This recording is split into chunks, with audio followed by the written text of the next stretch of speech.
ওকে, ঠিক আছে। তাহলে ফার্মাকোলজি আজকে হচ্ছে লেকচার 4।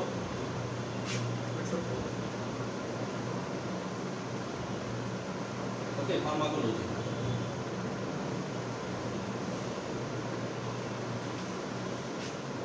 ঠিক আছে, তাহলে আজকে হচ্ছে আমাদের ওই পার্টটা, তাই না, যে পার্টে আমরা ড্রাগগুলো নিয়ে আলোচনা করি। ঠিক আছে, তাহলে ড্রাগের ওই অংশটুকু পড়ে আসছেন? মোটামুটি একটু পড়ছি। একটু পড়লে হবে না স্যার, পড়ছি তো। ফুল পড়তে হবে, যেটা পড়বেন ফুল। ব্যাকটেরিয়াল, ভাইরাল, তাহলে আপনি ফাঙ্গাল বলেন আর প্রোটোজোয়াল, এই ছয়টা প্রকার। ঠিক আছে, এটা বলেন যে কেমিক্যাল কম্পোজিশনের উপর ভিত্তি করে অ্যান্টিবায়োটিককে কত ভাগে ভাগ করা হয়? কেমিক্যাল কম্পোজিশনের উপর ভিত্তি করে যে সেটা তো ব্যাপার যেটা বলছি ওই না, ওটা না। তাহলে কেমিক্যাল কম্পোজিশনের উপর ভিত্তি করে অ্যান্টিবায়োটিককে ভাগ করা হচ্ছে কতগুলো ভাগে। এর ভিতরে একটা পড়ছিলাম, তাই না, যে বিটা ল্যাকটাম। হ্যাঁ, একটা কি ছিল? Beta lactam antibiotic, beta lactam right পাইছি, বায়োটিক, তাই না? বায়োটিক। কারণ আমরা বলছিলাম আপনাকে যে কেমিক্যাল কম্পোজিশনটা আপনার জন্য ভেরি মাচ ইম্পর্টেন্ট, কারণ এটাই আমরা পড়াবো বিটা ল্যাকটাম অ্যান্টিবায়োটিক্স। হ্যাঁ, 6 ভাগে মনে হয়, 6 ভাগে 7 ভাগে যে ভাগে ভাগ করে, কিন্তু একটা হচ্ছে কি বিটা ল্যাকটাম, খুব বড় এবং মেজর একটা গ্রুপ। 2 নাম্বার গ্রুপ কি ছিল কেমিক্যাল কম্পোজিশনের উপর ভিত্তি করলে? 2 নাম্বার গ্রুপ ছিল কি ম্যাক্রোলাইট। ম্যাক্রোলাইট। 3 নাম্বার গ্রুপ ছিল কি amino glycoside. Amino glycoside. Glycoside. 4 নাম্বারটা কি ছিল? ফ্লোরোকুইনোলন। হ্যাঁ, ফ্লোরোকুইনোলন। 5 নাম্বার গ্রুপ কি ছিল? টেট্রাসাইক্লিন। 6 নাম্বার গ্রুপ কি ছিল? সালফার ড্রাগ অথবা অ্যান্টিফলেট। না, হ্যাঁ, এই ওগুলো লিখে বলছি। ওকে, অ্যান্টিফলেট ড্রাগ। এখন এগুলো যদি মেজর ড্রাগ হয়ে থাকে, তাহলে এই ড্রাগের মেজর গ্রুপগুলোর যে ড্রাগগুলো আছে, প্রত্যেকটা ড্রাগে কি কি জেনেরিক আছে, এই জেনেরিকগুলো আপনাকে কি ফার্মাকোলজিতে অবশ্যই খুব ভালোভাবে মুখস্থ করতে হবে, যেন আপনি কি ওষুধ দেখেই বলতে পারেন যে এটা হচ্ছে অ্যান্টিবায়োটিক, এটা হচ্ছে অ্যান্টিপ্রোটোজোয়াল ড্রাগ। ঠিক আছে, তাহলে এটা ব্যাকটেরিয়ার বিরুদ্ধে কাজ করে, এটা যেন আপনি ওষুধ দেখেই বলতে পারেন। ঠিক আছে, কারণ প্রত্যেকটা ওষুধে কি থাকবে, জেনেরিক নামগুলো আবশ্যিকভাবে কি দেওয়া থাকবে। যেহেতু জেনেরিক নাম দেওয়া থাকবে, আপনি যদি জেনেরিক নামগুলো মুখস্থ করতে পারেন, আপনি শুধু বাংলাদেশে না, পৃথিবীর যে দেশে যান, আলটিমেট কি ওষুধের নাম দেখেই বলতে পারবেন যে এটা এই রোগের ওষুধ, এটা এই রোগের ওষুধ, এটা এই রোগের ওষুধ। তাহলে কোনটা কোন রোগের ওষুধ এটা যদি আপনি জেনে যান, সেটা শুধুমাত্র তখনই সম্ভব যখন আপনি জেনেরিকটা মুখস্থ করবেন। কারণ আপনি যদি জিম্যাক্স মুখস্থ করেন, আলটিমেট জিম্যাক্স মুখস্থ করে কোনো লাভ হবে না। কারণ কি, জিম্যাক্স শুধুমাত্র স্কয়ার কোম্পানির অ্যাজিথ্রোমাইসিন, বাট আপনি যদি অ্যাজিথ্রোমাইসিন মুখস্থ করেন, বাংলাদেশের যতগুলো কোম্পানি আছে প্রত্যেকটা কোম্পানির ওষুধ কি আপনার হয়ে যাবে। যে কোম্পানি আসুক আপনার কাছে, ধরেন আপনি ফার্মেসির দোকান দিয়ে বসছেন, তাহলে কি স্বাভাবিকভাবে কোম্পানিগুলো তাদের প্রমোশনাল টুলস নিয়ে আপনার কাছে আসবে। যখন আসবে তখন যদি তাকে আপনি জিজ্ঞেস করেন আপনার কোম্পানির অ্যাজিথ্রোমাইসিন কোনটা, ঠিক আছে, সে কিন্তু তার কোম্পানির যে অ্যাজিথ্রোমাইসিন তৈরি করে সেটা কি বলে দিবে। আপনার কোম্পানির ইসোমিপ্রাজল কোনটা। এখন যদি হেলথ কেয়ার আপনার কাছে যায়, সে বলবে কি সার্জেল। যদি কি আপনার কাছে রেনেটা যায়, সে বলবে কি ম্যাক্সপ্রো। যদি আপনার কাছে স্কয়ার যায়, সে বলবে কি নেক্সাম। ঠিক আছে, যদি আপনার কাছে ইনসেপ্টা যায়, সে কি বলবে যে তার কোম্পানির ইসোমিপ্রাজল হচ্ছে কি ইসোনিক্স। এখন কি আপনি কোন কোম্পানিটা দোকানে তুলবেন, মানে কোন কোম্পানির প্রোডাক্ট আপনার দোকানে তুলবেন, ওইটা মুখস্থ করলে এনাফ। কয়েকদিন দোকানে থেকে এগুলো শিখছি, এইটা শিখে। ঠিক আছে, কথা হচ্ছে যে মূল জিনিস কি ইসোমিপ্রাজল। তাহলে আপনি যে কোম্পানি আসুক, যদি আপনার ইসোমিপ্রাজল গ্যাস্ট্রাইটিসের জন্য কাজ করে, এটা যদি আপনি জানেন, কোম্পানি আসার সাথে সাথে জিজ্ঞেস করতে পারবেন তোমার ইসোমিপ্রাজল কোনটা, প্যান্টোপ্রাজল কোনটা, রেভিপ্রাজল কোনটা। সে বলবে, এখন আপনি চিন্তা করবেন এই কোম্পানিকে আপনি অর্ডার দিবেন কিনা, বা এই কোম্পানির ওষুধ আপনি ইউজ করবেন কিনা, তাই না। বাট আপনাকে অবশ্যই জানতে হবে কি জেনেরিকটা। জেনেরিক না জেনে আপনি যদি বলেন আপনার কোম্পানির জিম্যাক্স কোনটা, মনে করেন আসছে পপুলার ফার্মাসিউটিক্যালস থেকে, পপুলার থেকে এসে আপনাকে জিজ্ঞেস করে আপনার দরকার কি জিম্যাক্স, আপনি জিজ্ঞেস করেন তোমার কোম্পানির জিম্যাক্স কোনটা, তোমার কোম্পানির লিভ্যাক কোনটা। এইটা আরেকটা কোম্পানির ব্র্যান্ড, হয়তো সেও এটা জানে না। কারণ বাংলাদেশে ধরেন ইসোমিপ্রাজলের কমপক্ষেও যদি হয় 200 ব্র্যান্ড আছে, তাহলে 200টা ব্র্যান্ড কিছু আছে কি লিডার, মার্কেট লিডার।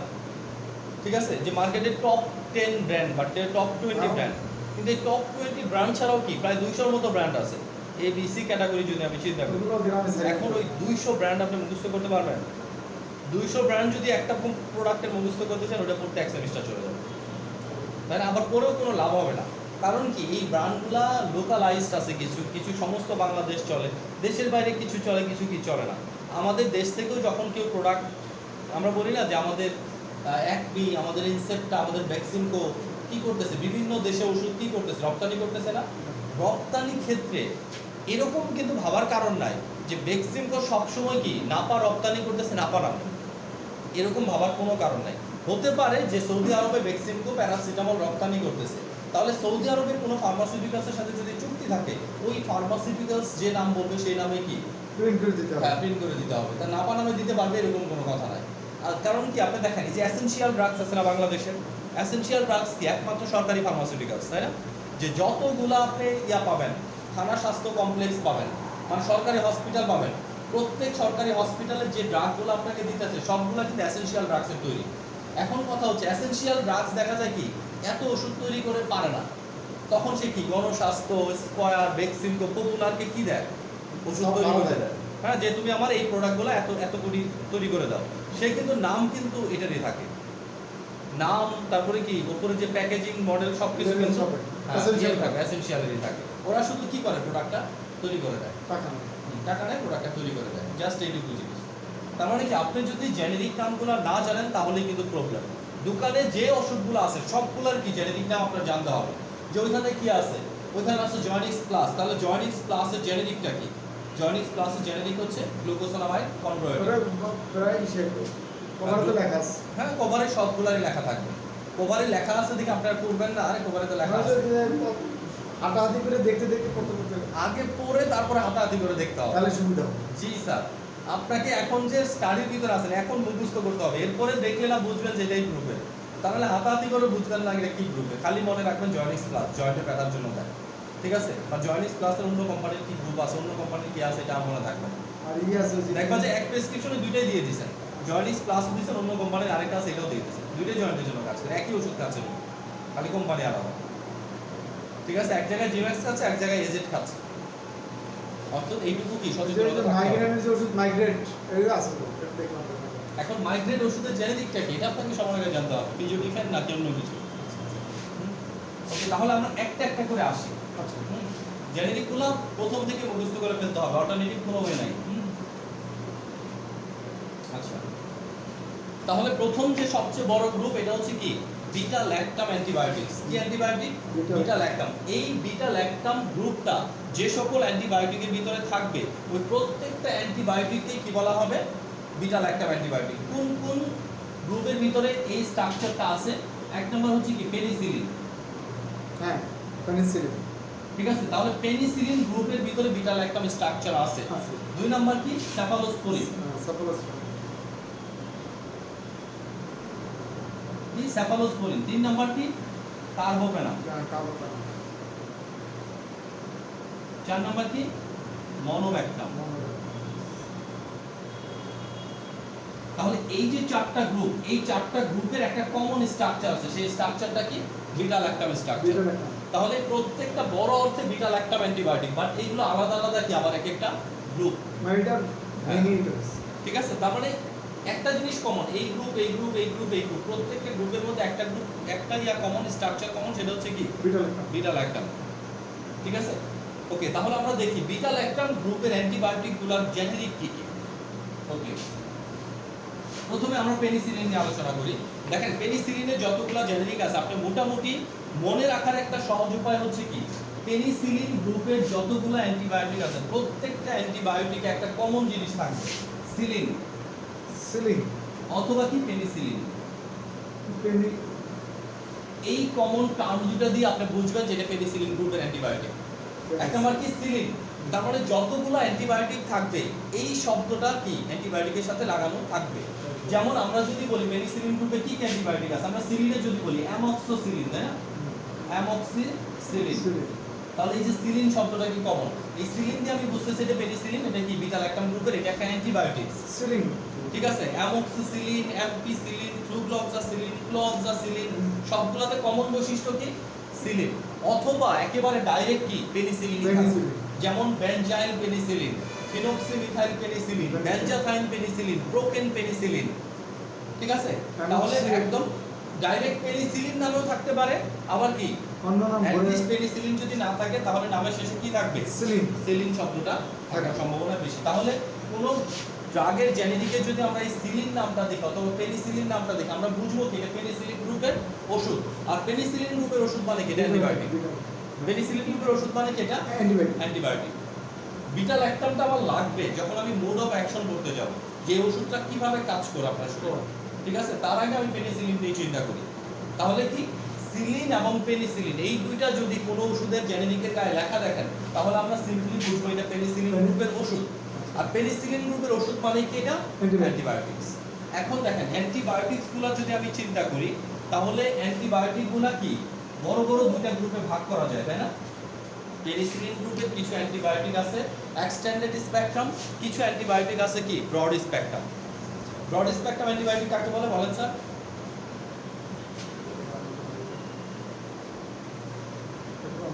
পড়তে হবে স্যার, না পড়লে কিচ্ছু হবে না। ফার্মাকোলজিতে প্রচুর পড়া এবং দেখবেন যে বইটা যে একেবারে সকল অ্যান্টিবায়োটিক পড়ছি আর কি, যে সকল অ্যান্টিবায়োটিক ব্যাকটেরিয়ার বিরুদ্ধে কাজ করে। আচ্ছা, যে সকল অ্যান্টিবায়োটিক ব্যাকটেরিয়ার বিরুদ্ধে কাজ করে, একদম ডাবল জিরো, কারণ সকল অ্যান্টিবায়োটিক ব্যাকটেরিয়ার বিরুদ্ধে কাজ করে। অ্যান্টিবায়োটিক কেন বলতেছি? অ্যান্টিবায়োটিক নামটা এই থেকে আসছে যে এই ড্রাগগুলা কি কাজ করে অ্যাগেইনস্ট ব্যাকটেরিয়া। তাহলে যারা ব্যাকটেরিয়ার বিরুদ্ধে কাজ করবে সবাই অ্যান্টিবায়োটিক। এর ভিতরে আমরা কি বলতেছি? Extended spectrum. এক্সটেন্ডেড স্পেকট্রামের মধ্যে কি বলছি? যে সকল অ্যান্টিবায়োটিক শুধুমাত্র গ্রাম পজিটিভ অথবা কি গ্রাম নেগেটিভ, গ্রাম নেগেটিভ যে কোনো একটা গ্রুপের বিরুদ্ধে কাজ করে তাদেরকে কি বলা হয়? Extended spectrum. আর যারা দুইটার বিরুদ্ধে কাজ করে তাদেরকে কি বলা হয়? Broad spectrum. ঠিক আছে? তাহলে ব্রড স্পেকট্রাম এবং এক্সটেন্ডেড স্পেকট্রামের কথা যদি চিন্তা করি, পেনিসিলিন গ্রুপে কিছু ড্রাগ আছে কি ব্রড স্পেকট্রাম, কিছু ড্রাগ আছে এক্সটেন্ডেড স্পেকট্রাম। আবার যদি অর্থাৎ পেনিসিলিন গ্রুপের ওষুধগুলোকে বিভিন্ন ক্যাটাগরি থেকে ভাগ করা যায়, ঠিক আছে? আবার যদি আমি চিন্তা করি যে স্থায়িত্ব, যে আমার ওষুধটা খাওয়ার পরে কতক্ষণ আমার শরীরের ভিতরে ওষুধটা থাকবে, ঠিক আছে? এই থাকার উপরে যদি চিন্তা করি তাহলে 6 ঘন্টা থেকে শুরু করে 36 ঘন্টা পর্যন্ত কি এটা থাকতে পারে। তাহলে কি 6 ঘন্টা এগুলো কি একেবারে কি লিস্ট ডিউরেশন, ডিউরেশনটা অনেক কম। আরেকটা কি 36 ঘন্টা যদি থাকে ডিউরেশনটা অনেক বেশি। এক সপ্তাহ থাকতে পারে পেনিসিলিন গ্রুপের ওষুধ। আপনি একটা ইনজেকশন দিলেন, এক সপ্তাহ পর আরেকটা দেওয়া লাগবে, ঠিক আছে? তাহলে কি কিছু কিছু প্রোডাক্ট আছে যে আমরা মানে লং টাইম আমাদের শরীরে কাজ করে, আবার কিছু প্রোডাক্ট আছে কি আমাদের শরীরে খুব অল্প সময় ধরে কাজ করে, ঠিক আছে? যেমন আমরা যদি ফিনোক্সিমিথাইল পেনিসিলিন এটা 6 ঘন্টা পর পর দিতে হচ্ছে, ঠিক আছে? এমপিসিলিন 6 ঘন্টা পর পর দিতে হচ্ছে। আবার যদি আমরা বেনজাথাইন পেনিসিলিন দিই, এটা 3 দিন পরে দিলেও হয়, 7 দিন পরে দিলেও হয়। বেনজাথাইন পেনিসিলিন আর প্রোপেন পেনিসিলিনের কম্বিনেশন 7 দিনে একটা করে দিলেও হয়। ওকে, তাহলে এগুলো লাস্টিং এর উপর ডিপেন্ড করতেছে। আবার দেখেন রোডের উপর যদি চিন্তা করি যে পেনিসিলিন গ্রুপের ওষুধগুলা কোন রোডে ইউজ করা হয়, কারণ কিছু পেনিসিলিন আছে এগুলো কি হাইড্রোক্লোরিক অ্যাসিডে অনেক সেনসিটিভ, আবার কিছু পেনিসিলিন আছে হাইড্রোক্লোরিক অ্যাসিডে স্টেবল। তাহলে যে পেনিসিলিন গ্রুপের ওষুধগুলো হাইড্রোক্লোরিক অ্যাসিডে স্টেবল না, হাইড্রোক্লোরিক অ্যাসিড লাগলে ভেঙে যায়, তাদের কোনো ওরাল ফর্ম থাকবে না, ট্যাবলেট, ক্যাপসুল, সিরাপ, সাসপেনশন থাকবে না। আবার যাদের কি হাইড্রোক্লোরিক অ্যাসিডে যারা স্টেবল তাদের কি ইনজেকশন ফর্ম থাকলেও থাকতে পারে, না থাকলেও নাও থাকতে পারে, ঠিক আছে? কিন্তু তাদের কি ট্যাবলেট, ক্যাপসুল তৈরি করা যাবে যারা কি হাইড্রোক্লোরিক অ্যাসিডে স্টেবল। তাহলে চিন্তা করেন অ্যামোক্সিসিলিনের ক্যাপসুল আছে, পাউডার ফর সাসপেনশন আছে, ইনজেকশন আছে, ঠিক আছে? আবার যদি আমি চিন্তা করি ফ্লুক্লোক্সাসিলিনের কি আছে? ক্যাপসুল আছে, পাউডার ফর সাসপেনশন আছে, ইনজেকশন আছে। যদি আমি বলি বেনজাইল পেনিসিলিনের শুধু কি আছে? ইনজেকশন আছে, কোনো ক্যাপসুল কিছু না। আবার যদি বলি ফিনোক্সিমিথাইল পেনিসিলিনের শুধু কি আছে? শুধুমাত্র আছে ওরাল, মুখে খাওয়ার, কোনো ইনজেকশন বাংলাদেশের মার্কেটে পাওয়া যাবে না। আবার যদি আমি বলি প্রোপেন পেনিসিলিন, যদি বলি বেনজাথাইন পেনিসিলিন, এগুলো শুধু ইনজেকশন আছে, কোনো ওরাল ফর্ম নেই, ঠিক আছে? তারপরে সিম্পলি আমার এই যে নামগুলো বললাম এই নামগুলো মুখস্থ করতে হবে। এরপরে কি মেডিসিনে আমরা আপনাকে বলবো যে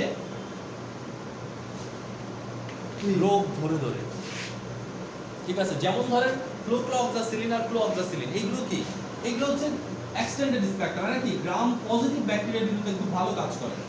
যেহেতু গ্রাম পজিটিভ ব্যাকটেরিয়ার বিরুদ্ধে ভালো কাজ করে, দেখবেন ফ্লুক্লোক্সাসিলিন এবং ক্লোক্সাসিলিন এই টাইপের ওষুধগুলো বেশিরভাগ ব্যবহার করে কাটাছিঁড়ার ক্ষেত্রে। কারণ কি আপনার এখানে কেটে গেছে, আপনি দুটো স্টিচ দিয়ে দিয়েছেন, তাহলে স্টিচের ভিতরে কি বাতাস থেকে, পানি থেকে বা আপনার ঘাম থেকে, শরীরের বিভিন্ন অংশ থেকে কি এখানে ব্যাকটেরিয়া গ্রো করতে পারে। ব্যাকটেরিয়া গ্রো করলে এটা পাকবে, পুঁজ হবে। তাহলে পাকবে, পুঁজ হবে, এই টাইপের যদি কোনো কন্ডিশন থাকে, মনে রাখতে হবে পুঁজ তৈরিকারী যত ব্যাকটেরিয়া আছে ম্যাক্সিমামই কি গ্রাম পজিটিভ। তাহলে ওই সব কন্ডিশনে বেশিরভাগ কোন ওষুধগুলো ভালো কাজ করবে যেগুলো গ্রাম পজিটিভের বিরুদ্ধে ভালো কাজ করে। তাহলে কি দেখবেন কাটা ছেঁড়া শুকানোর জন্য আমরা বলি, আসলে কিন্তু অ্যান্টিবায়োটিক কোনো কাটা ছেঁড়া শুকাতে পারবে না। অ্যান্টিবায়োটিকের কি হিলিং ক্যাপাসিটি নাই। অ্যান্টিবায়োটিকের শুধুমাত্র কাজ হচ্ছে কি ব্যাকটেরিয়া যেন আক্রমণ করে সেকেন্ডারি ইনফেকশন প্রিভেন্ট না করে, ঠিক আছে। কারণ এই জায়গাটাতে যদি ব্যাকটেরিয়া আক্রমণ না করে হিলিংটা বডি কি দ্রুত করতে পারবে, বাট এই জায়গায় যদি ব্যাকটেরিয়া আক্রমণ করে তাহলে কি হবে, এই জায়গাটাতে আবারও নতুন করে ইনফেকশন হবে। যেহেতু জায়গাটাতে আবার নতুন করে ইনফেকশন হবে, স্বাভাবিকভাবে জায়গাটা কি হবে, শুকাতে দেরি হবে। আপাতত দৃষ্টিতে দেখা যাচ্ছে শুকাতে দেরি হচ্ছে, অ্যান্টিবায়োটিক দিলে তাড়াতাড়ি শুকাচ্ছে, অ্যান্টিবায়োটিক শুকানোর ওষুধ। আলটিমেট কিন্তু অ্যান্টিবায়োটিক কি ক্ষত শুকানোর ওষুধ না। ক্ষত শুকানোর ওষুধ কারা, ভিটামিন সি। ক্ষত শুকানোর ওষুধ কারা, জিঙ্ক। এই টাইপের ওষুধগুলো কি করে, ওন হিলিংয়ে সাহায্য করে।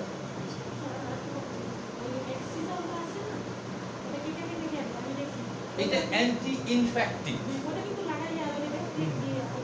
ঠিক আছে। এটা অ্যান্টি ইনফেক্টিভ কেন, আশেপাশে যদি কোনো জীবাণু থাকে জীবাণুগুলা যেন এই জায়গায় কি করতে না পারে, অ্যাটাক না করতে। স্যাভলন লাগায় না, স্যাভলন, ডেটল, হ্যাক্সিসল, তারপরে কি প্রোভিডন, আয়োডিন, সবগুলা কি ক্যাটাগরি একই রকম। এগুলো অ্যান্টিসেপটিক হিসেবে কাজ করে। দ্রুত শুকাই যাবে না, যদি এটা রেগুলার পরিষ্কার রাখেন তাহলে কি হবে, এখানে জার্ম বিল্ড আপ করবে না, জার্ম বিল্ড আপ না করলে পুঁজ হবে না, পুঁজ না হলে সেকেন্ডারি ইনফেকশন হলো না, দ্রুত শুকাবে, এটাই তো স্বাভাবিক। তাহলে দেখবেন ফ্লুক্লোক্সাসিলিন, ক্লোক্সাসিলিন এই টাইপের ওষুধগুলা কি ম্যাক্সিমামই আপনার সিজার হয়েছে, সিজারের পরে দেখবেন কি সাফ্রাডিন দিছে, ফ্লুক্লোক্সাসিলিন দিছে, ম্যাক্রোনিডাজোল দিছে, এই টাইপের ওষুধগুলা কি দিবে আপনাকে, কিসের জন্য, ওই জায়গাটাতে যেন কোনো ইনফেকশন নতুন করে ইনফেকশন না হয়। ওকে, তাহলে আমরা যে ওষুধগুলো শিখবো এখানে কি কি শিখবো একটু দাগ দিয়ে নেন। ওষুধগুলোর নাম মুখস্থ করবো কোনটা কোনটা। এক নাম্বার বেনজাইল পেনিসিলিন বা পেনিসিলিন জি, হ্যাঁ প্রথমটা বেনজাইল পেনিসিলিন বা পেনিসিলিন জি, এটা শুধু ইনজেক্টেবল ফর্ম আছে। এরপর দেখেন ফিনক্সি মিথাইল পেনিসিলিন, ওরাসিনকে নাম শুনছেন, ফিনক্সি মিথাইল পেনিসিলিন বা পেনিসিলিন ভি। পেনভিকের নাম শুনছেন, পেনভিক, এই পেনভিকের জেনেরিক হচ্ছে এটা, ঠিক আছে, ফিনক্সি মিথাইল পেনিসিলিন অথবা পেনিসিলিন ভি। এরপরে কি অ্যামোক্সিসিলিনে রাখবেন, হ্যাঁ অ্যামোক্সিসিলিনের সাথে আরেকটা ওষুধ ইদানিং ব্যবহার হচ্ছে খুব, অ্যামোক্সিসিলিন যোগ ক্লাভিউলিনিক অ্যাসিড।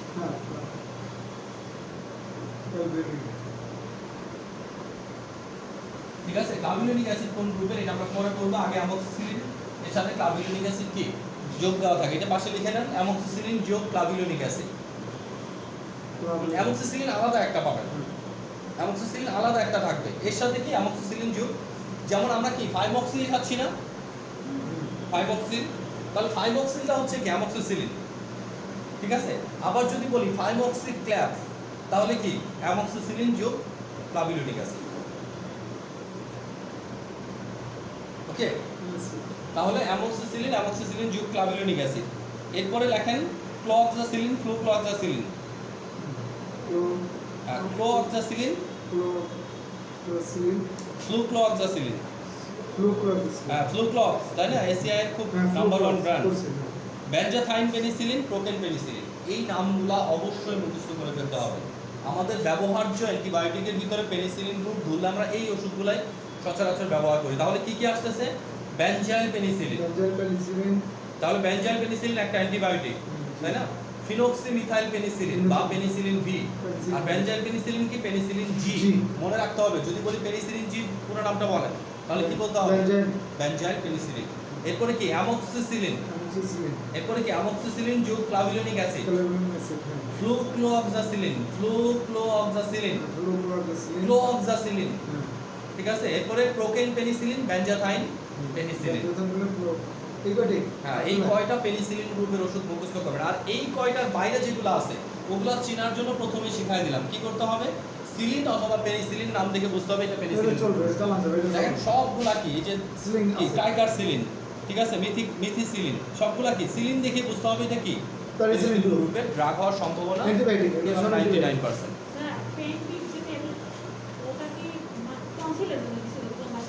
টনসিলাইটিস, বুঝেন? Tonsillitis it's inflammation of tonsil, ঠিক আছে? তাহলে ইনফ্লামেশনগুলো কি ব্যাকটেরিয়ার কারণে হতে পারে, ভাইরাসের কারণে হতে পারে, তাই না? সেই কারণে কি পেনভিক টনসিলাইটিসের জন্য ব্যবহার করতে পারে, ফ্যারিঞ্জাইটিসের জন্য ব্যবহার করতে পারে। 5 বছর চিন্তা করতে পারো। কাকে দিছে? আমার বাসা খেয়েছে, এখন আমার ডাক্তার দিছিল। টানা 5 বছর খেয়েছে। প্রায় হুম? দেখেন এই লং লাস্টিং অ্যান্টিবায়োটিকগুলো শুধুমাত্র খায় কিছু রোগের, স্পেসিফিক রোগের জন্য। ওই যে বড় হয়েছে তো হুম। এখন একটু নাই ডাক্তারও না খায় সেই আচ্ছা, যেটা হোক, আমরা কেন বললাম যে লং লাস্টিং অ্যান্টিবায়োটিকগুলো যে ব্যবহার করা যায় না তা না, কিন্তু ব্যবহার করলে স্পেসিফিক কোনো রোগের জন্য। কি টাইপের রোগগুলো হয় স্পেসিফিক? হ্যাঁ, যেমন ধরেন আপনার রিমেটিক ফিভার হয়েছে, বাতজ্বর। বাতজ্বরের জন্য ওষুধ কিন্তু ব্যবহার করতে হলে 2 বছর 3 বছরের ওষুধই কি ব্যবহার করতে হয়। আপনাকে আমরা বললাম টিবি হয়েছে, টিবি হলে কিন্তু 6 মাসের আগে কোনো চিকিৎসা শেষ নাই। 9 মাস হ্যাঁ, তার মানে কি ওষুধ লং টাইম ব্যবহার করা যায়। এখন টনসিলাইটিসের জন্য যদি ডাক্তার এটা সাজেস্ট করে থাকে তাহলে ইটস ওকে, ঠিক আছে? পেনভিক খুব সুইটেবল অ্যান্টিবায়োটিক, এটা শরীরের জন্য কি খুব বেশি ক্ষতিকর না, খুব বেশি পটেনশিয়ালও না, খুব বেশি ক্ষতিকর না, ঠিক আছে? তার মানে কি অ্যান্টিবায়োটিক শুড বি ইউজড কি বাই এ রেজিস্টার্ড চিকিৎসক, তাই না? রেজিস্টার্ড কি প্র্যাকটিশনার বা রেজিস্টার্ড ডক্টর। যদি কোনো রেজিস্টার্ড ডক্টর দিয়ে থাকে তাহলে অবশ্যই সে কি বুঝে শুনে দিয়েছে, ঠিক আছে? এখন কথা হচ্ছে যে রেজিস্টার্ড ডক্টরের যে ভুল হবে না এটা কি কেউ বলে দিছে?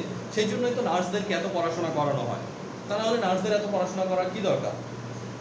ঠিক আছে, প্রত্যেকটা জিনিসেরই ইম্পর্টেন্সই আছে। কারণ সে যখন অনেক চিকিৎসা করতে যাচ্ছে তখন কি একটা দুটো প্রোডাক্ট দেখা যায় একই প্রোডাক্ট দুইবার লিখে দিচ্ছে। সেভিকটিভ এক জায়গায় লিখছে এক কোম্পানি, আরেক জায়গায় লিখছে কি আরেক কোম্পানি। এখন দুইটা কেন সমস্যা এখন তো বুঝতে হবে এটা যে এটা একই প্রোডাক্ট খাচ্ছেন, না ও শুধু পেন্টি দিতে অন্য কিছু ঠিক আছে? সমস্যা নেই, দুইজনে খেয়েছে, ঠান্ডার দুজনের সমস্যা ছিল। না আমি বুঝি না সেটা তো ছিল গলায় ডক্টর ছিল হঠাৎ করে মেয়েকে আমি বলতে চেক করে দেখো ও চাষা বলতে চেক করে দেখি জল গলার মধ্যে দুই সাইডে দুই ছেলে মেয়ে খেয়েছে খাওয়া তো বড় হয়ে গেছে। কত বছর বয়স থেকে কত বছর বয়স পর্যন্ত? একদম ছোট মাসে একটু কম ছোট না 10 বছর। ঠিক আছে, এখন হচ্ছে কি টনসিলাইটিসের সমস্যা যদি খুব বেশি হয় এটা অনেক সময় কি বলে অপারেশন অপারেশন করে ফেলে দিতেই পারে। না বলছে এটা যদি আবার বাড়ে তবে আরো চিন্তা করতে না কেন ঠিক আছে, সমস্যা নেই, ভালো করছে। ওকে, তাহলে পেনিসিলিন তো ক্লিয়ার। ক্লিয়ার। অ্যান্টিবায়োটিক পেনিসিলিন মানে পেনিসিলিন মানেই কি অ্যান্টিবায়োটিক এটা। এখন আমরা আরেকটা অ্যান্টিবায়োটিকে যাব, সেফালোস্পোরিন, সাইকোলজিক্যাল। ঠিক আছে? সেফালোস্পোরিন এটা অ্যান্টিবায়োটিক। হ্যাঁ, এটাও অ্যান্টিবায়োটিক। আচ্ছা, সেফালোস্পোরিন অ্যান্টিবায়োটিকগুলো আমরা প্রথমে কি চেনার নিয়মটা বলি যে যে কোনো সেফালোস্পোরিন গ্রুপের অ্যান্টিবায়োটিক যখন আপনি চিনবেন তখন কি সেফ সেফ এই টাইপের শব্দগুলো থাকবে, safe Safe. Safe safe safe safe safe safe, ঠিক আছে? যেমন কি স্যাফ্রাডিন, সেফোডক্সিন, সেফুরক্সিন, সেফিকজিম, সেফট্রিয়াকজন, সেফিপাইন, সেফিনোম, সেফটিবিউট্রল, তাই না? সবগুলাই কি সেফ সেফ সেফ শব্দ থাকবে। তাহলে কোনো ওষুধের আগে যদি সেফ সেফ সেফ এই টাইপের শব্দ দেখেন আমাকে কি বুঝে নিতে হবে? যেটা সেফালোস্পোরিন গ্রুপের ওষুধ। আর সেফালোস্পোরিন গ্রুপের ওষুধ যদি হয় ইটস অ্যান্টিবায়োটিক্স, ক্লিয়ার তো? সেফালোস্পোরিন গ্রুপের ওষুধ যদি হয় ইটস অ্যান্টিবায়োটিক্স। এখন কথা হচ্ছে এই সেফালোস্পোরিন গ্রুপের ওষুধগুলো আমরা সবচেয়ে বেশি পরিমাণ ব্যবহার করি। কি করি? নরমাল একটা ডাক্তার যত অ্যান্টিবায়োটিক ব্যবহার করে তার ধরেন 100% অ্যান্টিবায়োটিক ব্যবহার করে, 100%-এর ভিতরে অ্যাটলিস্ট 40% কি এই গ্রুপটা সেফালোস্পোরিন, 30% কি ম্যাক্রোলাইড মানে অ্যাজিথ্রোমাইসিন, ঠিক আছে? এরপরে নিচের দিকে 70 কিন্তু হয়ে গেছে, ঠিক আছে? এরপরে কি ক্লোরোকুইনোলোন কিছু ব্যবহার করে, পেনিসিলিন কিছু ব্যবহার করে, সালফাটার কিছু ব্যবহার করে। 30% কোনটা? 30% হচ্ছে ম্যাক্রোলাইড, আমরা এটা পড়াই না এখনো। ম্যাক্রোলাইড ওই যে অ্যাজিথ্রোমাইসিন, ইরাথ্রোমাইসিন, ক্লারিথ্রোমাইসিন এগুলো, ওই গ্রুপে। ঠিক আছে? কিন্তু 40% এর তার উপরে কি দেওয়া আছে? শুধুমাত্র সেফিকজিম। দেখবেন সেফিকজিম, সেফট্রিয়াকজন, সেফুরক্সিন, স্যাফ্রাডিন এগুলোই কি ঘুরে ফিরে লিখতেছে। তার মানে কি এটা খুব ইম্পর্টেন্ট একটা গ্রুপ আপনাদের জন্য। এখন কোন রোগের জন্য কোনটা ভালো কাজ করবে, ঠিক আছে? এটা আপনাকে একটু বুঝতে হবে, এটার সাথে সাথে রিলেটেড কিছু অংশ জেনে। যেমন যখনই আমি সেফালোস্পোরিন গ্রুপ বলবো এটা কয়টা জেনারেশনে বিভক্ত? 5টা, ঠিক ঠিক আছে, এটার আবার 5টা আলাদা আলাদা কি আছে, পরিবার আছে। 5 পরিবার, 5টা পরিবারই সেফালোস্পোরিন গ্রুপের অংশ। 5 ভাগে ঠিক ভাগ আছে, করা। হ্যাঁ। তাহলে আমি যদি ফার্স্ট জেনারেশনের কথা বলি, এই ফার্স্ট জেনারেশনের যে ড্রাগগুলো আছে মনে রাখতে হবে প্রত্যেকটা সেফালোস্পোরিন গ্রুপের ওষুধই কি ব্রড স্পেকট্রাম অ্যান্টিবায়োটিক। এরপরেও এদের তুলনামূলকভাবে ব্যবহারটা আমি কোন জায়গায় বেশি করব তা ডিপেন্ড করতেছে জেনারেশনের উপর ভিত্তি করে। যেমন ফার্স্ট জেনারেশনের ওষুধগুলা আমরা যদি গ্রাম পজিটিভ ব্যাকটেরিয়ার কথা বলি, আরেকটা যদি বলি কি গ্রাম নেগেটিভ ব্যাকটেরিয়া। ঠিক আছে, এই পাশে কি আসে ইয়াটা? হ্যাঁ পুরো পুরো। তাহলে কি গ্রাম পজিটিভ এবং গ্রাম নেগেটিভ দুই ধরনের ব্যাকটেরিয়ার কথা যদি আমি চিন্তা করি, তাহলে আমি যদি ফার্স্ট জেনারেশনের ওষুধটা ব্যবহার করি, আমাকে মনে রাখতে হবে ফার্স্ট জেনারেশনের ওষুধগুলো highly active against gram positive bacteria. তাহলে কি গ্রাম পজিটিভ ব্যাকটেরিয়া দিয়ে যে রোগগুলো আমার হবে সেই রোগগুলোতে আমার কি সেফালোস্পোরিনের অন্য জেনারেশনের তুলনায় এই জেনারেশনটা বেশি ব্যবহার করা যায়। কাজ করবে। তার মানে কি first generation gram positive bacteria কোথায় বেশি থাকে? যে কোনো ফোড়া হচ্ছে এখানে পুজ থাকবে না, কাটা হচ্ছে এখানে পুজ থাকবে না। তাহলে পুজ দাঁতের বাড়িতে পুজ হয়েছে, তাহলে আমি যদি অ্যান্টিবায়োটিক দিই কোন অ্যান্টিবায়োটিক দেব? স্যাফ্রাডিন দিব অথবা কি ফ্লুক্লোক্সাসিলিন দিব, কারণ এগুলো কি গ্রাম পজিটিভ ব্যাকটেরিয়ার বিরুদ্ধে খুব ভালো কাজ করে। ওকে, গ্রাম নেগেটিভের বিরুদ্ধে কি কাজ করে তবে কি কম। ঠিক আছে, তাহলে গ্রাম পজিটিভের বিরুদ্ধে এরা হাইলি অ্যাক্টিভ, গ্রাম নেগেটিভের বিরুদ্ধে কি এরা কিছুটা কম অ্যাক্টিভ। সেকেন্ড জেনারেশন,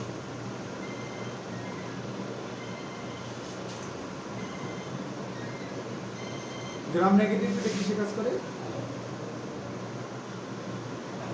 পুরো টাকা।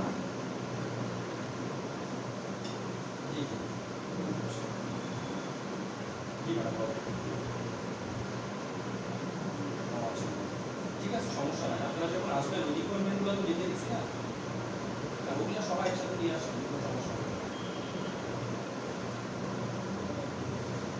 জি,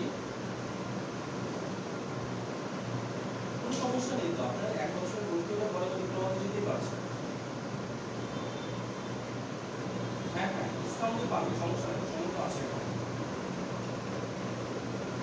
লাস্ট ডেট 18 তারিখ পর্যন্ত, বাট আমরা যদি বলছি না তখন 30 জন আমরা নিব। এই জন্য যত তাড়াতাড়ি করতে হবে তত কি এটাতে পাওয়ার সম্ভাবনা বেশি থাকে। ঠিক আছে, আপনাদের সাথে নিয়ে আসি প্রবলেম হবে।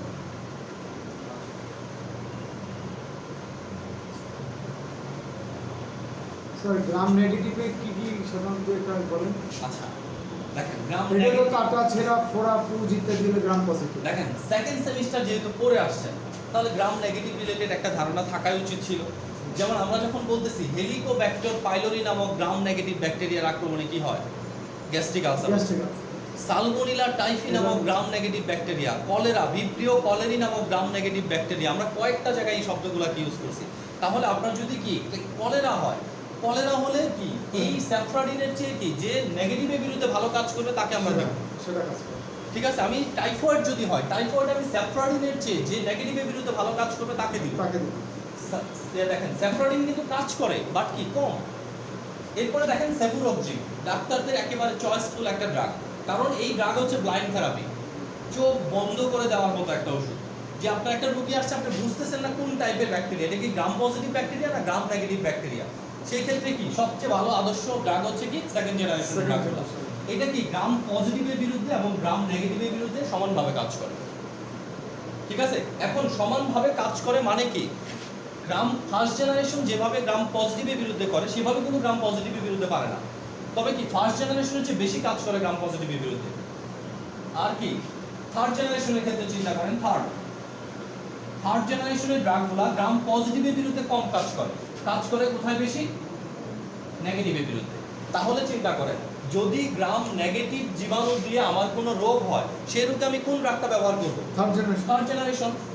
আবার গ্রাম পজিটিভ দিয়ে যদি আমার কোনো রোগ হয়, কোন ড্রাগটা ব্যবহার করব? First generation. যদি আমি চিন্তা করি সেফালোস্পোরিন দিব, তাহলে আমি কি ফার্স্ট জেনারেশন দিব। এখন আমি যদি না বুঝি তাহলে সেকেন্ড জেনারেশন, একদম ব্লাইন্ড থেরাপি আকারে কি সেকেন্ড জেনারেশন, চোখ বন্ধ করে দেওয়া যায়। এটা এদিকেও কাটবে ওদিকেও কাটবে, মানে এমন একটা করার দুমুখী। ঠিক আছে, এদিকেও কাটে এদিকেও কাটে। বসো।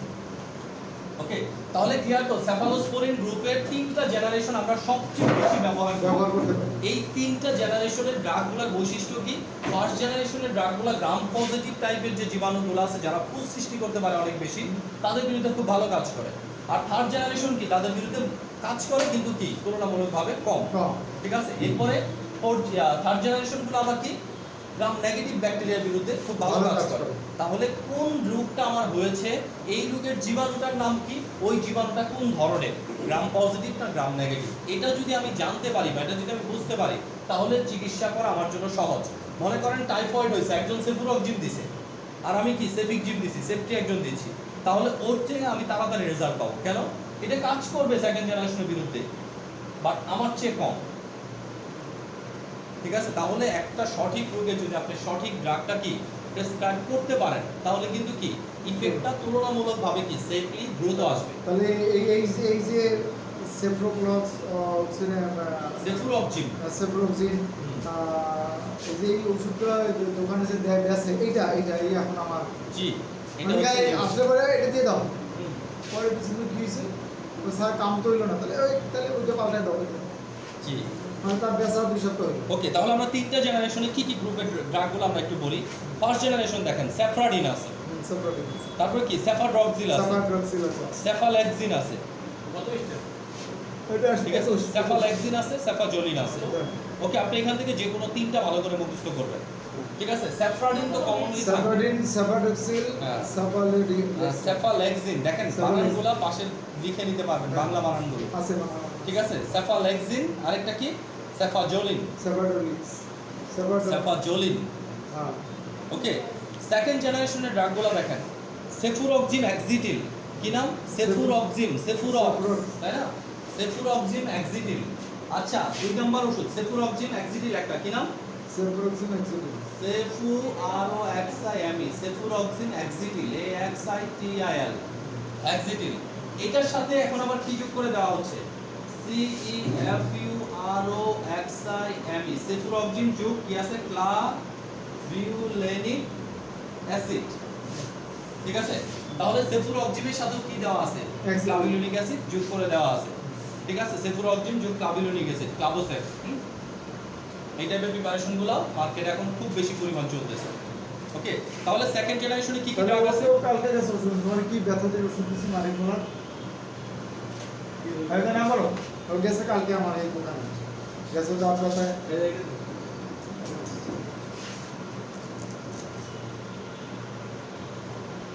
ইটোলিক অক্সিড তো ব্যথার, আরেকটা কি দিছে দেখি? এটা খালি ব্যথা কমানোর আর জন্য। বাসার ওষুধ আমার ছিল তো ঠিক আছে, ইটোলিক অক্সিড শুধুমাত্র কি ব্যথা কমানোর জন্য এটা। ভোলার জন্য তাই না? কিন্তু এটা তো কাজ না হইলে দিবে এই কদিন খাইলো পরে আবার অ্যান্টিবায়োটিক ঠিক আছে, এখানে যদি কোনো অ্যান্টিবায়োটিক দেয় সেক্ষেত্রে কি দিতে হবে? সেফ্রাডিন দিতে হবে, যে হ্যাঁ। প্রথম গ্রুপ সেফাড্রক্সিল দিতে হবে, সেফাজোলিন দিতে হবে, সেফালেক্সিন দিতে হবে, ফ্লুক্লোক্সাসিলিন দিতে হবে, ক্লোক্সাসিলিন দিতে হবে, এই টাইপের ওষুধগুলোকে এখানে দিতে হবে। ঠিক আছে, ওকে। ম্যাট্রোনিরাজল এখানে দেওয়া যেতে পারে। ডেন্টিস্টরা দেখবেন খুব ইউজ করে সেফ্রাডিন, ম্যাট্রোনিরাজল খুব ইউজ করে। ওকে, তাহলে এখানে কি ড্রাগগুলো ক্লিয়ার কিনা? তাহলে সেকেন্ড জেনারেশনের ড্রাগগুলো কি কি আছে দেখেন? সেফুরক্সিম এক্সিটিল, আরেকটা আছে সেফুরক্সিম যোগ ক্লাভিউলিনিক অ্যাসিড, এরপরে কি সেফাক্লোর, সেফামন্ডল, সেফোক্সিটিন। প্রত্যেকটা ড্রাগ কোন জেনারেশন? Second generation. একদম মুখস্থ করে ফেলতে হবে যারা সেকেন্ড জেনারেশন। একটা করে ক্লাস মাঝখানে গ্যাপ দিয়ে কইরা আমরা দুইটা ক্লাস দুইটা লেকচার দুই অংশের নেই। আজকে চা এক অংশ হচ্ছে ফার্মাকোলজিক্যাল টার্ম, মেডিসিনের নাম। ঠিক আছে, এক অংশ হচ্ছে বসে থাকেন, বসে বসে দেখেন কি মেডিসিনের নাম। সবগুলা ক্লাস দেখেন, একেবারে 1 নাম্বার থেকে দেখা শুরু করবেন প্রত্যেকটা ক্লাস। ঠিক আছে, 1 নাম্বার থেকে না দেখে কি মেডিসিনের নাম বলে কোনো লাভ নাই। চেষ্টা করবেন যে ক্লাসে করেন সবগুলা একদম প্রথম থেকে শেষ পর্যন্ত করার জন্য। ওকে, তাহলে দেখেন থার্ড জেনারেশনের ড্রাগ কি কি আছে? সেফিকজিম, স্যাপোডক্সিম, বাচ্চাদের জন্য খুব সেফ একটা ড্রাগ, স্যাপোডক্সিম প্রক্সিটিল। এটার সাথে আবার ক্লাভিউলিনিক অ্যাসিড যুক্ত আছে, স্যাপোডক্সিম প্রক্সিটিল যুক্ত ক্লাভিউলিনিক অ্যাসিড। এরপরে কি সেফোট্যাক্সিন, সেফটিবিউটেন, খুব প্রচলিত একটা ড্রাগ, সেফট্রিয়াকজন। ঠিক আছে, ইনজেকশন ফর্ম ব্যবহারের জন্য সেফট্রিয়াক্সন খুব প্রচলিত ড্রাগ। তাহলে কি সেফিকজিম, স্যাপোডক্সিন, সেফট্রিয়াক্সন এই তিনটা একটু ভালো করে মুখস্থ রাখতেই হবে থার্ড জেনারেশন। তাহলে থার্ড জেনারেশনের ড্রাগগুলো কি? সেফিকজিম, স্যাপোডক্সিন, আরেকটা হচ্ছে কি হ্যাঁ 1 2 লাস্টের আগেরটা। এই তিনটা ড্রাগ কি থার্ড জেনারেশন হিসাবে বেশি ব্যবহার করা হয়। সেকেন্ড জেনারেশনের সেভো হ্যাঁ সেকেন্ড জেনারেশনে সেফুরক্সিম, এক সেফাক্লোর, সেফামন্ডল, সাফাতো সাফা মন্ডল। এই তিনটা হ্যাঁ তাই তো বেশ জি প্রোডাকশন জি ক্লাস টেস্ট হয়ে গেছে আপনাদের, এখন সেমিস্টার বাকি আছে, সেমিস্টার শুরু তারিখে শুক্রবার।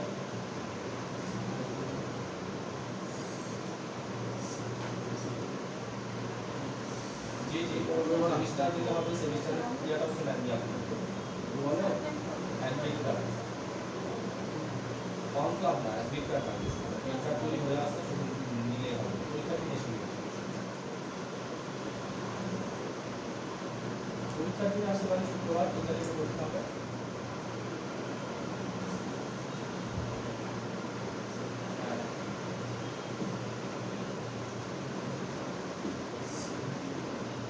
আসতে পারেন আপনার সুবিধা। আচ্ছা ঠিক আছে ওকে, আরেকটু আমরা তাড়াতাড়ি শেষ করি। তাহলে কি থার্ড জেনারেশন পর্যন্ত ক্লিয়ার তো? যদি আপনার টাইফয়েড ফিভার হয় কোন ওষুধ দিবেন? অ্যান্টিবায়োটিক যদি চুজ করেন, টাইফয়েড হলে কোনটা দিবেন? সিপ্রোসিন সিপ্রোসিন দিবেন না, টাইফয়েড হলে থার্ড জেনারেশন দিব, তাই না? থার্ড জেনারেশন আবার ঠিক আছে, টাইফয়েড হলে কেন থার্ড জেনারেশন দিব? কারণ টাইফয়েডের যে জীবাণু নাম কি সালমোনেলা টাইফি, এটা একটা গ্রাম নেগেটিভ ব্যাকটেরিয়া। যেহেতু এটা গ্রাম নেগেটিভ ব্যাকটেরিয়া, তাহলে গ্রাম নেগেটিভ ব্যাকটেরিয়ার বিরুদ্ধে কোন জেনারেশনটা ভালো কাজ করে? Third generation. থার্ড জেনারেশন তাহলে আমরা ওষুধ কোনটা চুজ করব? থার্ড জেনারেশন চুজ করব। ওটা Okay. যা দে তার মানে কি আপনি যদি জীবাণুগুলো না চিনেন, রোগ যদি না চিনেন, ওষুধ সঠিকভাবে দেওয়াটাও কঠিন। ওই যে কমন হ্যাঁ? সেকেন্ড জেনারেশন হ্যাঁ ওটাই মারতে হবে। ওকে, তাহলে থার্ড জেনারেশনে দেখলো তিনটা লাগাই দিলাম, তাই না? এরপরে ফোর্থ জেনারেশন করবেন সেফিপাইম, সেফিরোম। ফোর্থ জেনারেশন কি সেকেন্ড জেনারেশনের আপডেট ফর্ম। সেকেন্ড জেনারেশনের মতোই কি এরা গ্রাম পজিটিভ গ্রাম নেগেটিভ সব দিক দিয়ে কি ভালো কাজ করে। আর এইটা কি দেখেন আরেকটা বৈশিষ্ট্য আমরা বলি, দেখেন ফার্স্ট জেনারেশনে যে ড্রাগগুলো আছে, এই ড্রাগগুলার একই ড্রাগের কি আছে ওরাল আছে। ওরাল মানে কি খাবার জন্য আছে। যেমন লিব্যাগের ক্যাপসুল হয়, তাই না? পাউডার ফর সাসপেনশন হয়, আবার লিব্যাগের কি ইনজেকশনও হয়। তাহলে কি স্যাফ্রাডিনের ক্যাপসুল হতে পারে, ট্যাবলেট হতে পারে, ইনজেকশন হতে পারে। একই প্রোডাক্টের ইনজেকশনও আছে, আবার কি তার ট্যাবলেট ক্যাপসুলও আছে, তাই না? আবার সেকেন্ড জেনারেশনের ক্ষেত্রে চিন্তা করেন একই বিষয়, একই প্রোডাক্টের কি আছে ট্যাবলেট ক্যাপসুলও হয়, আবার ইনজেকশনও হয়। যেমন সেফুরক্সিমের কি আছে ইনজেকশনও আছে, আবার কি ট্যাবলেট ক্যাপসুলও আছে। বাট থার্ড জেনারেশনে কি হবে? শুধু এটা এখান থেকে পার্থক্য শুরু হবে। থার্ড জেনারেশনে যে প্রোডাক্টটার ইনজেকশন থাকবে সেই প্রোডাক্টটার মুখে খাওয়ার ওষুধ থাকবে না। আবার যে প্রোডাক্টটা মুখে খাওয়ার হবে সেই প্রোডাক্টটা কোনো ইনজেক্টেবল আইটেম থাকে না, বাংলাদেশে ব্র্যান্ডে নাই। যেমন আমি যদি বলি সেফিকজিম শুধু কি আছে? সেফিকজিম শুধু আছে tablet capsule powder for suspension. আবার যদি বলি সেফট্রিয়াকজন শুধু কি আছে? ইনজেকশন আছে। তাহলে যে যার কি হবে ট্যাবলেট ক্যাপসুল হবে তার ইনজেকশন হবে না, যার ইনজেকশন হবে তার কি হবে না ট্যাবলেট ক্যাপসুল হবে না। আর ফোর্থ জেনারেশন ফিফথ জেনারেশন এগুলোর কোনো ওরাল ফর্ম নাই, এগুলো শুধু কি ইনজেকশন। ঠিক আছে, এগুলো শুধু ইনজেক্টেবল আইটেম হবে। তাহলে কি ফোর্থ জেনারেশন থেকে ইনজেক্টেবল আইটেম কি কি আছে? সেফিপাইম, সেফিরোম। ফোর্থ জেনারেশনের নাম কি? সেফিপাইম, সেফিরোম। তাহলে আমি যদি আপনাকে জিজ্ঞেস করি সেফিপাইম কি ধরনের ওষুধ, প্রথমে আপনাকে বলতে হবে এটা হচ্ছে সেফালোস্পোরিন গ্রুপের ফোর্থ জেনারেশন সেফালোস্পোরিন গ্রুপের কি একটা অ্যান্টিবায়োটিক্স। ঠিক আছে, অ্যান্টিবায়োটিক এটা কোন গ্রুপের? সেফালোস্পোরিন গ্রুপের। কোন generation? Fourth generation. Okay, fifth generation একটা ওষুধের নাম মুখস্থ করেন সেফটিবাইপ্রল। কি? সেফটিবাইপ্রল। তাহলে একটা জিনিস মনে করেন যে আমরা প্রথমে যদি বুঝি সেফালোস্পোরিন গ্রুপের ওষুধগুলো মুখস্থ করার সহজ ফর্মুলা কি? সবগুলোতে কি থাকবে? সেফ থাকবে। পেনিসিলিন গ্রুপের ওষুধ সহজভাবে মুখস্থ করার ইয়া কি? সবগুলা সিলিন অথবা কি পেনিসিলিন থাকবে। তাহলে একটা হচ্ছে শেষে আরেকটা হচ্ছে কি শুরুতে, মনে থাকবে না? আচ্ছা, এরপরে আসেন কার্বোপেনাম গ্রুপ। কার্বাপেনাম আচ্ছা, গ্রুপের যত পঞ্চম ফিফথ জেনারেশনে শুধুমাত্র ইনজেকশন হবে। হ্যাঁ 4 থেকে শুরু করে যা আছে সবই শুধু ইনজেকশন। Injection। 4 5 সব ইনজেকশন, এখানে কোনো ওরাল ফর্ম নেই। ঠিক আছে, 5th জেনারেশনে কি আছে? সেফটি বাইফ্রল। আচ্ছা, নতুন আরেকটা গ্রুপ, তাহলে আমরা পেনিসিলিন পড়লাম, সেফালোস্পোরিন পড়লাম, এখন কি বিটা ল্যাকটামের কার্বাপেনাম গ্রুপ। কি group? Carbapenem group. Carbapenem. Sir penicillin group এটা হলো কি রোগের পেনিসিলিন? শেষ বিটার মাস কেউ মিস করছে। এইটা আমরা কি পড়াচ্ছি আগে বল? অ্যান্টিবায়োটিক পড়াচ্ছি না? তাহলে অ্যান্টিবায়োটিক কোন রোগের মেডিসিন? অ্যান্টিবায়োটিক সেই সকল রোগের মেডিসিন যে সকল রোগ ব্যাকটেরিয়া জনিত কারণে হয়। অ্যান্টিবায়োটিক সেই সকল রোগের মেডিসিন যে সকল রোগে কি ব্যাকটেরিয়া আক্রমণের সম্ভাবনা আছে। তার মানে কি, আপনার যদি ডেঙ্গু হয় ডেঙ্গু রোগের জন্য অ্যান্টিবায়োটিক না, বাট আপনার যদি কি হয় প্যারাটাইফয়েড ফিভার হয়, টাইফয়েড ফিভার হয়, তাহলে আপনার জন্য কি অ্যান্টিবায়োটিক। ক্লিয়ার তো? যে রোগে ব্যাকটেরিয়া আক্রমণের সম্ভাবনা আছে অথবা রোগটা কি ব্যাকটেরিয়া দিয়ে হয়েছে, যেমন আমরা গ্যাস্ট্রিক আলসার যদি হেলিকোব্যাক্টার পাইলোরির কারণে হয় তাহলে অ্যান্টিবায়োটিক দিতে হবে। কলেরা যদি কি ভিব্রিও কলেরি জীবাণুর কারণে হয় অ্যান্টিবায়োটিক দিতে হবে। ডিসেন্ট্রি যদি সিজিনা নামক ব্যাকটেরিয়ার কারণে হয় তাহলে অ্যান্টিবায়োটিক দিতে হবে। ঠিক আছে, তাহলে অ্যান্টিবায়োটিক কোন রোগের কারণ, কোন রোগের জন্য দেই আমরা? ব্যাকটেরিয়া। ব্যাকটেরিয়া জনিত রোগে আমরা অ্যান্টিবায়োটিক দিই। তার মানে যে রোগে ব্যাকটেরিয়া দিয়ে হয়েছে যে রোগ, অথবা কি ওই রোগে ব্যাকটেরিয়া আক্রমণের সম্ভাবনা আছে, দুই ক্ষেত্রে অ্যান্টিবায়োটিক দিয়ে চিকিৎসা করা যাবে। একটা হচ্ছে মূল রোগের চিকিৎসা আর একটা সেকেন্ডারি ইনফেকশনের চিকিৎসা। তার মানে কি অ্যান্টিবায়োটিকের জন্য সুনির্দিষ্ট রোগ দুইটাই, ব্যাকটেরিয়া আর ব্যাকটেরিয়া। যেখানে ব্যাকটেরিয়া পাবো সেখানে আমি কি অ্যান্টিবায়োটিক দিতে পারবো। এরকম কোনো রোগ বলা যাবে না, যেমন টনসিলাইটিস, ঠিক আছে, ভাইরাসের কারণে হতে পারে। ঠিক আছে, ঠান্ডার অ্যালার্জিক রিঅ্যাকশনের কারণে হতে পারে। স্যার এই ধরনের দাঁতের গোড়া পচে এই যে আপনার দাঁতের গোড়া ফুলছে, দাঁতের গোড়া ফোলার কারণ কি হতে পারে? স্বাভাবিকভাবে কি অ্যানারোবিক ব্যাকটেরিয়াগুলো হতে পারে, যে ব্যাকটেরিয়াগুলো কি অক্সিজেন ছাড়া বাঁচতে পারে। ঠিক আছে, অথবা কি গ্রাম পজিটিভ ব্যাকটেরিয়ার কারণে হতে পারে, যদি ওখান থেকে পুজ বের হয় বা কিছু বের হয় তাহলে গ্রাম পজিটিভ ব্যাকটেরিয়ার কারণে হতে পারে। তাহলে স্বাভাবিকভাবে কি যদি এটা হয় আমি চিন্তা করবো ফুলছে কিসের কারণে। যদি এরকম হয় আপনি ব্রাশ দিয়ে ঘষা দিয়ে কি এত জোরে দাঁত ব্রাশ করতেছিলেন, ব্রাশের ঘষায় কি ইয়া হয়ে গেছে। ঠিক আছে, তাহলে আমি চিন্তা করবো কি সিবিটি দিয়ে চিকিৎসা করার জন্য 2-1 দিন পরে যদি না সাথে পুজ বের হয় ওখান থেকে অ্যান্টিবায়োটিক দেওয়া শুরু করবো।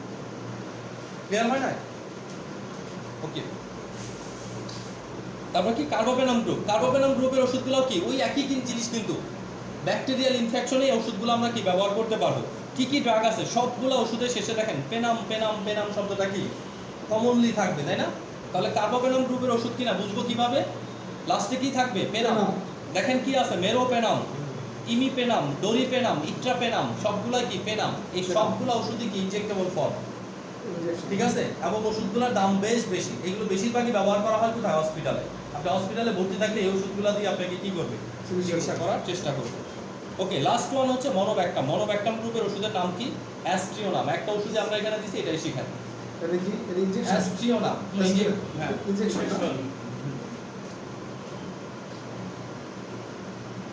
বাহ, এগুলো এতদিন দেখছি কিন্তু বুঝি নাই, আজকে বুঝলাম যে ব্যাপারটা এই পেনিসিলিন গ্রুপ। তাহলে দেখেন এখানে এতগুলো অ্যান্টিবায়োটিক আপনি পড়ছেন, এখন অ্যান্টিবায়োটিকগুলো আমরা সুইটেবল কন্ডিশনে কিন্তু একটা আরেকটার সাথে দিব।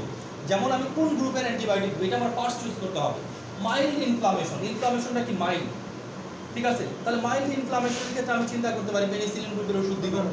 মাইল্ড ইনফ্লামেশনের ক্ষেত্রে আমি চিন্তা করতে পারি কি টেট্রাসাইক্লিন গ্রুপের ওষুধ দিব। ঠিক আছে, আবার আমি চিন্তা করতেছি মডারেট টু সিভিয়ার ইনফ্লামেশন, তাহলে আমি চিন্তা করতে পারি কি যে আমি এখানে কি সেফালোস্পোরিন গ্রুপের ওষুধ দিব, আমি এখানে কি ফ্লোরোকুইনোলোন গ্রুপের ওষুধ দিব, আমি এখানে ম্যাক্রোলাইড গ্রুপের ওষুধ দিব। এখন ম্যাক্রোলাইড গ্রুপের যদি ওষুধ দেই, ম্যাক্রোলাইড গ্রুপের কোন ওষুধটা দিব?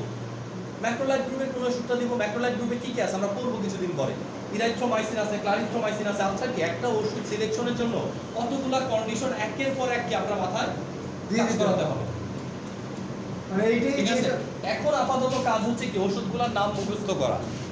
ঠিক আছে, ওষুধগুলোর নাম মুখস্থ করা হচ্ছে এখন সবচেয়ে প্রায়র কাজ। এরপরে নাম মুখস্থ করার পরে আপনি চিন্তা করবেন কোনটা কিভাবে ব্যবহার করা যায়। যদি নামই না জানেন তাহলে ব্যবহার করার চিন্তা করে লাভ নাই। এখানে এই ঠিক আছে। কয়টা, এখানে যে পুরোটা, আর এখানে তিনটা তিনটা করে দিয়েছে সব। এই তো হ্যাঁ, তাহলে আমি কি দিলাম যে আপনাদের শুধুমাত্র একটা গ্রুপ, সেই গ্রুপের নাম কি বিটা ল্যাকটাম। বিটা ল্যাকটাম গ্রুপে কি কি ওষুধ আছে এই ওষুধগুলোর নাম আপনাকে কি মুখস্থ করতে হবে। বিটা ল্যাকটাম গ্রুপের কি এগুলো সব অ্যান্টিবায়োটিক্স। ক্লিয়ার কি না? আমরা একটা করলাম। ওকে, তাহলে নেক্সট ক্লাসের জন্য শুধু পড়া থাকবে কি বিটা বিটা ল্যাকটাম। বিটা একটা আর একদম ক্লাসের শুরুতে আসবেন, বলছেন মিয়া সাজ্জাদ, ক্লাসের শুরুতে আসবেন, আর আগের ক্লাসের ভিডিওটা ভালো করে দেখে তারপরে কি পরে ক্লাসে ঢুকবেন। স্যার যত কষ্ট করে আসুক পুলিশ টুলিশ আছে ঠিক আছে, তাহলে আজকে আমরা কি এটা শেষ নেই? ওকে, আর কোনো কোশ্চেন আছে আবু? না বললে তো কোশ্চেন হবে না। হ্যাঁ করতে হবে। ঠিক আছে, কোশ্চেন কাদের থাকে না এটা আমরা বারবারই ক্লাসে বলি, তাই না? যে সব পারে অথবা কি যে কিছুই পারে না, এই দুইজন ব্যক্তির কোনো কোশ্চেন থাকবে না। কারণ আপনি সব পারলে কি কোশ্চেন করবেন, আর আপনি কিছুই না পারলে কি কোশ্চেন করবেন? ঠিক আছে, আপনারা চেষ্টা করেন এই দুইয়ের মধ্যবর্তী হওয়ার জন্য। একদম সব পারারও দরকার নাই, কিছু না পারারও দরকার নাই, মাঝামাঝি কিছু একটা করেন। অল্প অল্প কুচকুচে অল্প কুচকুচে ওকে ঠিক আছে, তাই থ্যাংক ইউ। ইউটিউবের নাম বলছিলেন না পেন্সিলিন আর যদি আমরা